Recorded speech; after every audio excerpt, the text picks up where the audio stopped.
La operadora le pidió la ubicación exacta. Le dijo que una llegaría en aproximadamente 30 minutos. Правильный ответ – grúa. Получается, la operadora le pidió la ubicación exacta y le dijo que una grúa llegaría en aproximadamente 30 minutos. Оператор попросила назвать точное местоположение и сказала, что эвакуатор прибудет примерно через 30 минут. Почему именно груа? Потому что по контексту речь идет о помощи на дороге. Давайте посмотрим, что произошло до этого. На экране автомобиля появилось предупреждение. Машина начала терять мощность. Из-под капота пошел дым. Марта позвонила в страховую компанию.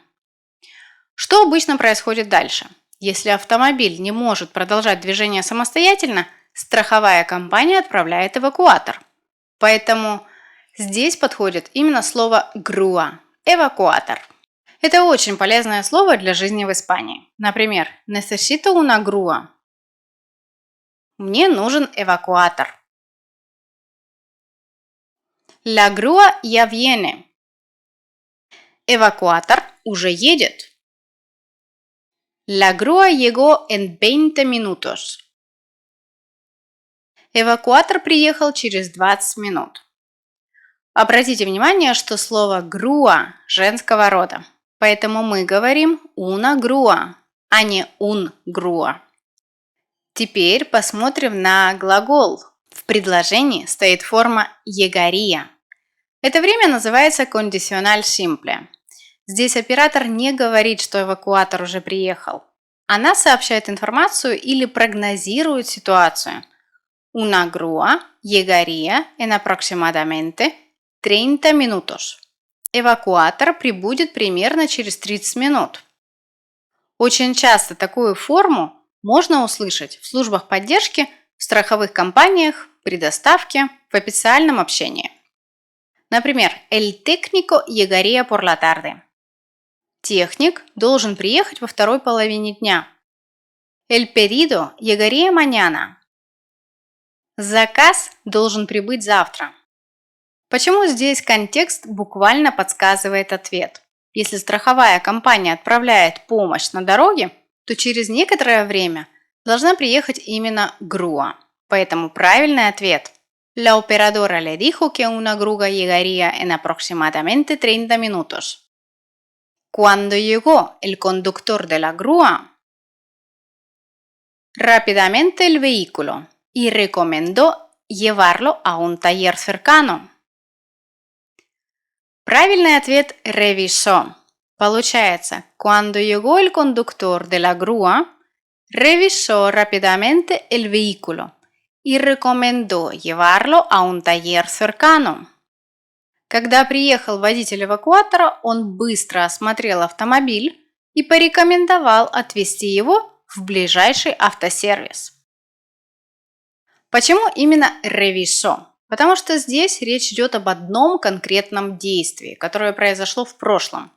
Водитель эвакуатора приехал, быстро осмотрел машину. После этого дал рекомендацию. То есть это последовательность завершенных действий. Именно поэтому испанцы используют здесь pretérito indefinido.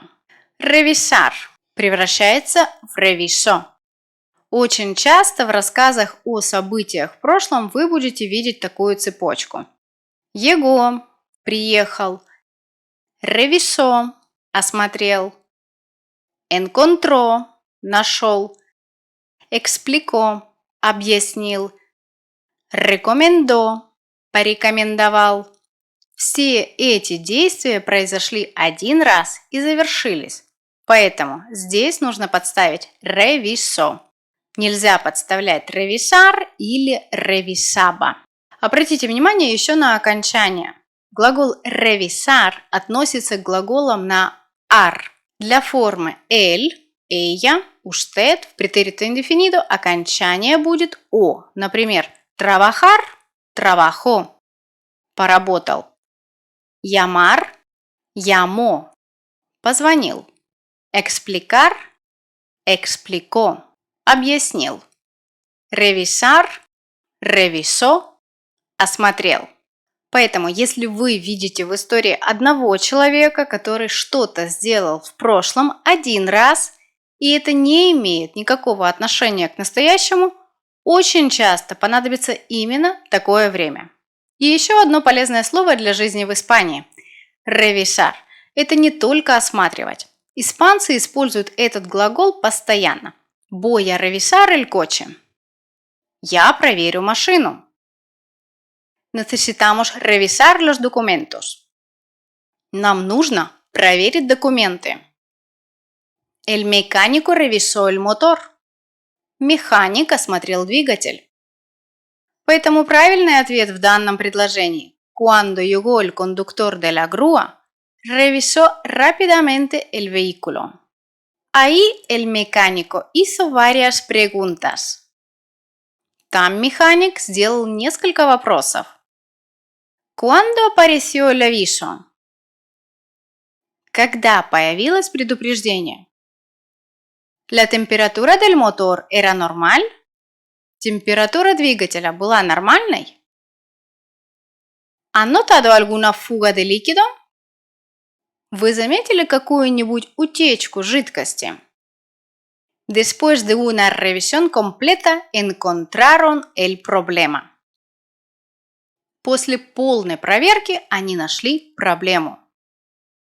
Por suerte no era una avería. Правильный ответ – grave. Получается, por suerte no era una avería grave.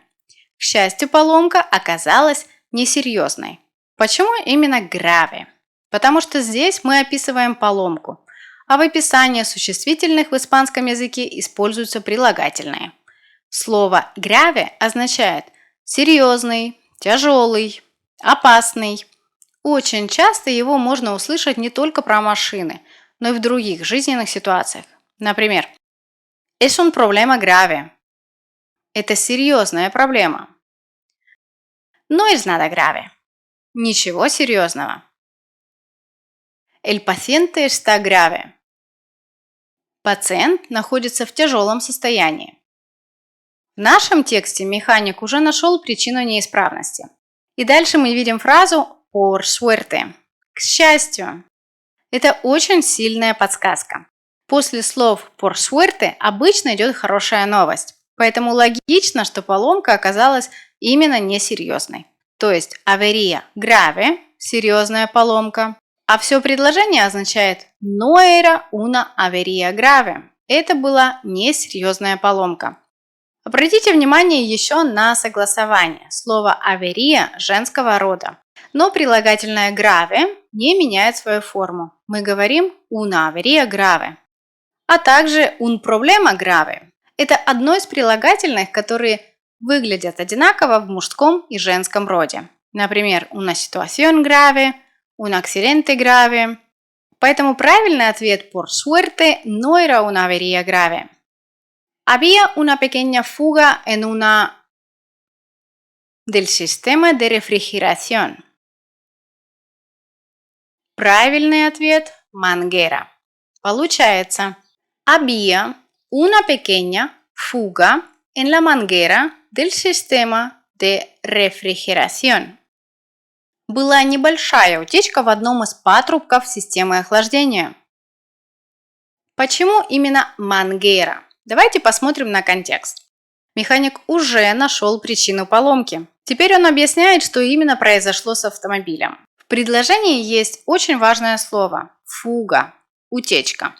А утечка обычно бывает из какого-то элемента системы. В нашем случае речь идет о системе охлаждения двигателя. Поэтому логично, что утечка возникла в una manguera – шланге или патрубке.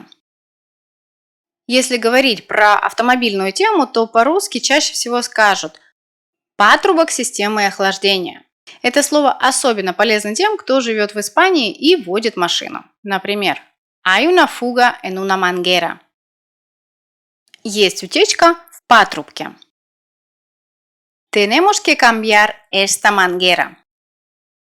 нам нужно заменить этот патрубок. La manguera está dañada. Патрубок поврежден. Обратите внимание еще на слово había. Это не главный пропуск в нашем упражнении, но оно тоже дает полезную подсказку. Испанцы часто используют había, когда что-то существовало или находилось в определенном месте. Например, había mucha gente. Было много людей. Había un problema. Была проблема. Había una fuga. Была утечка. То есть здесь нам не рассказывают действия, нам описывают ситуацию и объясняют причину неисправности. Поэтому había una pequeña fuga – была небольшая утечка. А дальше нужно назвать деталь, где она находилась. Поэтому правильный ответ – había una pequeña fuga en la manguera del sistema de refrigeración. И еще одно полезное выражение для жизни в Испании – fuga de líquido – утечка жидкости. Именно эту фразу очень часто используют механики при диагностике автомобиля. 2 horas más tarde, el coche estaba reparado y listo para continuar el viaje. Через 2 часа автомобиль был отремонтирован и готов продолжить поездку. La familia respiró aliviada. La ayuda de todos y finalmente llegó a la playa justo a tiempo para ver el atardecer. Правильный ответ. Agradeció. Получается. La familia respiró aliviada. Agradeció la ayuda de todos. Y finalmente llegó a la playa justo a tiempo para ver el atardecer. Семья с облегчением вздохнула, поблагодарила всех за помощь и, наконец, добралась до пляжа как раз вовремя, чтобы увидеть закат. Почему именно agradeció? Потому что здесь снова рассказывается о конкретных завершенных действиях в прошлом. Посмотрите на конец истории. Семья вздохнула с облегчением, поблагодарила всех за помощь, добралась до пляжа. Это цепочка событий, которые произошли один раз и завершились. Именно поэтому используется pretérito indefinido. Глагол agradecer – благодарить в форме él, ella, usted превращается в agradeció. Поэтому здесь правильный вариант именно этот. Обратите внимание еще на контекст. В начале истории у семьи была проблема. Предупреждение на экране, потеря мощности, дым из-под капота, вызов эвакуатора, поездка в автосервис. Но в конце все закончилось хорошо. Именно поэтому появляются слова respiró aliviada – вздохнула с облегчением. И agradeció la ayuda de todos – поблагодарила всех за помощь. Очень полезно запомнить выражение agradecer la ayuda – поблагодарить за помощь. Например, Quiero agradecer tu ayuda. Я хочу поблагодарить тебя за помощь. Le agradezco mucho su ayuda. Я очень благодарен вам за помощь. Agradecemos vuestra ayuda. Мы благодарим вас за помощь. И еще один полезный момент. Многие ученики знают только слово gracias. Но в более естественной и богатой речи испанцы очень часто используют именно глагол agradecer. Поэтому вместо простого gracias por todo можно сказать te agradezco mucho tu ayuda. Я очень благодарен тебе за помощь. Поэтому правильный ответ в данном предложении звучит так. La familia agradeció la ayuda de todos. Именно так испанцы обычно завершают подобные истории, когда проблема решилась и все закончилось хорошо. Ну что, давайте подведем итог. Сегодня вы разобрали реальную ситуацию, которая вполне может произойти во время путешествия по Испании или даже в обычный день из жизни здесь. Мы повторили полезные глаголы, потренировали прошедшие времена и выучили лексику, которую вряд ли встретишь в большинстве учебников. Если у вас получилось справиться с большинством заданий без подсказок, это отличный результат. А если у вас были ошибки, не переживайте, это тоже нормально. Именно на таких жизненных ситуациях испанский язык запоминается намного быстрее. Кстати, если вы хотите не просто смотреть видео, а системно развивать свой разговорный испанский язык, то я открываю сегодня набор в мои группы на сентябрь. Мы занимаемся в небольших группах, много говорим, разбираем реальные ситуации из жизни в Испании и постепенно убираем те ошибки, которые чаще всего мешают свободно говорить на испанском. Если вам интересно участие, все ссылки вы видите сейчас на экране, а также я их оставлю в описании под этим видео. А теперь мне очень интересно узнать, сколько слов из 10 предложенных вы подставили правильно? И какое из этих слов оказалось самым сложным? Напишите свой результат в комментариях. А если вам понравился такой формат, обязательно поставьте лайк и подпишитесь на канал. На следующей неделе нас ждет новая жизненная ситуация на испанском языке. А на сегодня это все. До встречи в следующем видео. Hasta pronto!